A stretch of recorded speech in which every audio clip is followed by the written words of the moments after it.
Saudara sekalian, 10 perintah Allah, saudara, tidak hanya berbicara tentang hal-hal yang terlihat di luar atau tampak di permukaan begitu ya, seperti jangan mencuri, jangan membunuh, jangan berzina, jangan juga bersaksi dusta.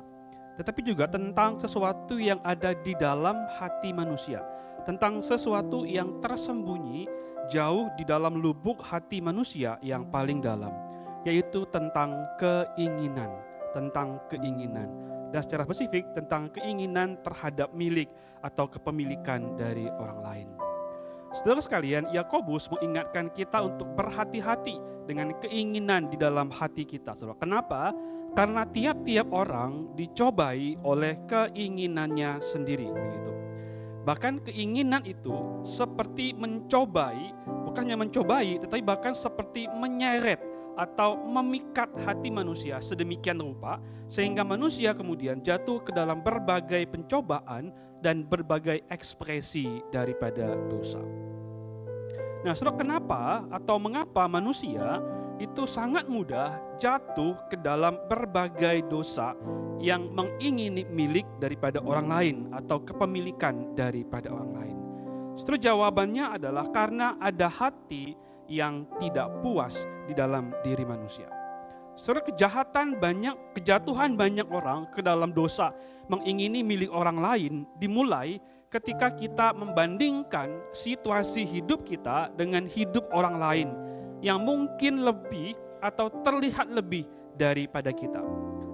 Waktu kita melihat orang kemudian hidup lebih baik daripada kita, maka timbul keinginan di hati kita untuk memiliki kehidupan seperti mereka. Waktu kita melihat orang lain mungkin bisa beli sesuatu, bisa punya sesuatu, bisa pergi ke tempat tertentu begitu ya, atau mereka mungkin punya kehidupan di level tertentu, lalu muncul dalam hati kita suatu keinginan untuk memiliki apa yang mereka miliki.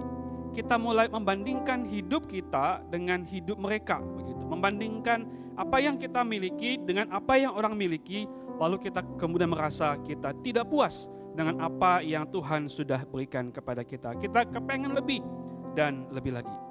Kita mungkin bahkan berpikir, Bapak Ibu sekalian, bahwa kalau saya punya itu, kalau saya punya seperti yang orang lain punya, atau memiliki apa yang orang lain miliki, maka hidup saya lebih baik, lebih bernilai, lebih berarti, dan bisa terpuaskan.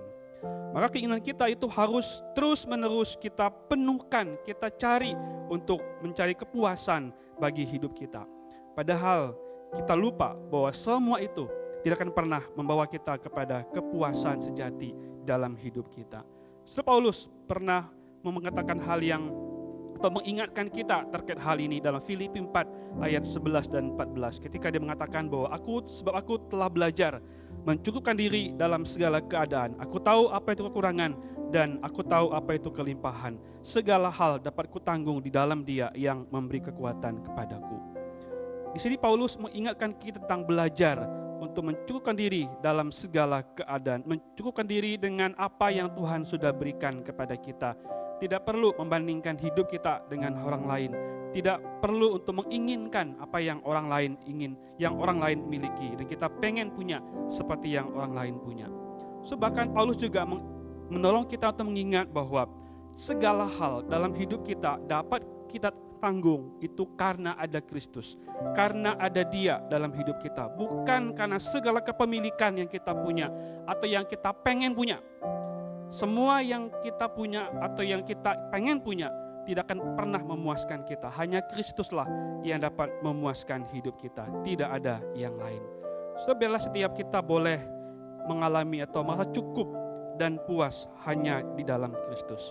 Atau kalau kita boleh punya satu keinginan dalam hidup ini, biarlah keinginan terbesar kita hanya Kristus. He and He alone. Amin, saudara.